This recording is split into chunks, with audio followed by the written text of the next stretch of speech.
I want you to tell that story. Antoni's new show, No Taste Like Home, comes to Disney Plus on the 24th of February. He is here to tell us all about it. He started during that clip talking about Florence. Yes. So she's one of your guests. She's one of my guests and now one of my ultimate crushes. I think she's bringing me to back to the other side, if I'm honest. I watched Little Women before, so I was like really intimidated before, like palms sweaty. And day one, we're there rolling in the hills of like northern England and Yorkshire, and we learned about Yorkshire pudding and this like braised lamb. Yeah. And we had the dish there. We were ready to eat it, and we're waiting for utensils to come in. And she was like, grabs it with her hand straight to her face, oil dribbling everywhere. I'm like, this is a woman after my own heart. And that's who she is through and through. We love it. Yeah. I mean, I've only seen the trailer. I haven't seen any of the series yet because it isn't out yet. Right. It looks sensational. It's a bit of travel, bit of cooking, some great charismatic people. Tell us a bit about it. Frankly, it's the biggest scam in history because I basically had Nat Geo fund my international travels to places that I normally wouldn't be able to go to. But it's incredible. I mean, I get to continue on Queer Eye. I learned the power of telling stories and diverse stories through food, and we get to do that in a global way right now. We do it with these amazing celebrities who people know as concepts, but to get to know them as individuals, they're used to scripts and going on a set and having a certain schedule, but on this show, they had no idea what they were signing up for every day. And they were every single one of them was truly game for it. So every single day was a surprise. So who have you taken and where did you go? So James Marsden in Texas, and then we went to Bavaria. He came in here a few weeks ago. He was lovely. Talking about Jury Duty and Sonic. Legend. Yeah. And then Florence, obviously, in northern England, which was amazing. Issa Rae in Senegal. Henry Golding in Borneo, in the jungle. What was that like? They have wild ferns, wild Japanese eggplant, torch ginger, which I didn't even know was a thing that existed. Torch ginger? Because his mother's side comes from an indigenous tribe called the Iban. So that was fascinating to explore. They live in these beautiful longhouses and like the sense of community there. Aquafina, Nora from Crazy Rich Asians, and Nora from Queens. Justin Theroux in northern Italy. Yeah. Yeah. It was just an epic adventure, truly. Wow. And did you go to them with the idea, or did they come to you? It depends. Some of them I had personal relationships with, but I always had a Zoom with them before just to kind of like get their vibe. But it's tricky because it was 3 to 6 months research for every single episode. Because we're doing really like the research team at Studio Ramsey, who was our producing partner for it. And they did all the work, and then they were all game for it. Love it. You got them to do the work then, but we're going to get you to do the work now. Yes. Can we do it? You're going to let's go create something for us. What have we got to look forward to? So originally, I actually wanted to make a beautiful vanilla milkshake, but I decided to pivot last minute in honor of your first guest. But so we pivoted to tortellini and brodo instead, which we learned in Emilia-Romagna, which was our venture with Justin. So I'll start with the technical. It starts out with the classic sfogliato, which is just flour, semolina, 00 flour, and egg. And then basically you just cut through. The grandma, actually, if you watch the scene, was basically telling Justin and I how to make it. And so you have to go quickly down and go down like this.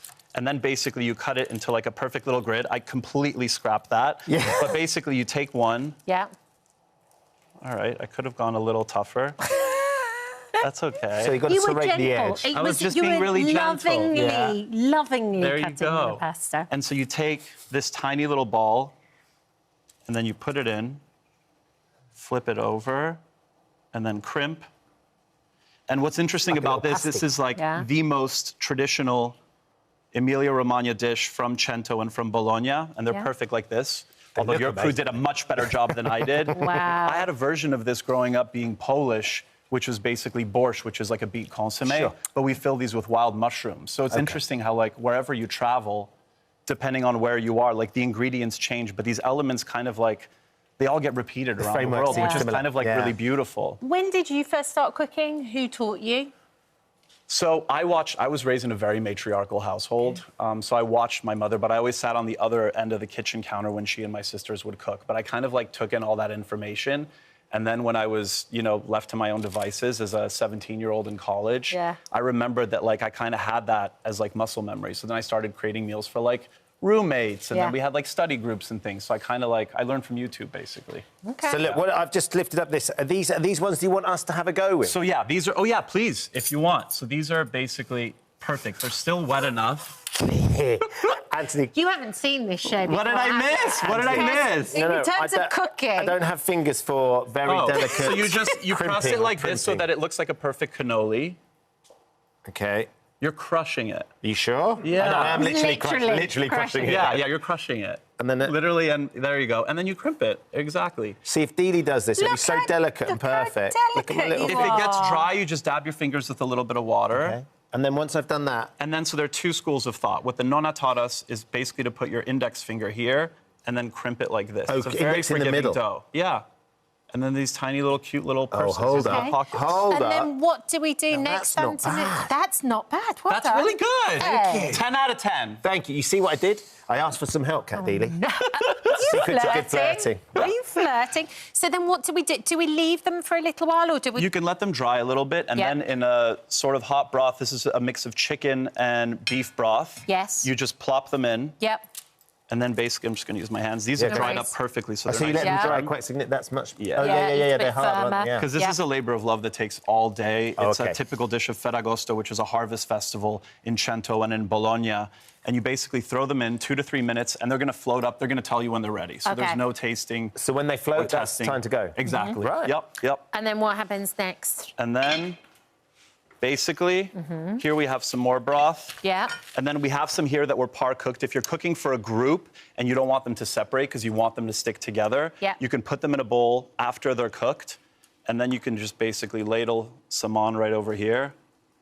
Wow. And this, you have to That tune into the show to delicious. kind of understand the importance of this dish and the significance, but this was the dish that Justin came to us because every single person on the show comes to us. Don't with a leave it dish over that's there. Can we shaped- try it? Oh, yeah, absolutely. I mean, there you keep go. talking about the show, but I've got to try this. You've so lovingly So made. this is the dish that Justin threw. I'm going to get you your own bowl, don't Yeah, worry. yeah. This is the dish that Justin remembered that his grandmother taught him that she would make at Christmas. So we went on a journey through northern Italy to figure out where this dish came from. Wow. And it started out in this little village of Piacenza, and we ended up in Bologna. It was a whole journey. I can't wait to see it. Antoni's new show, No Taste Like Home, starts Wednesday, 26th of Feb at 10 p.m.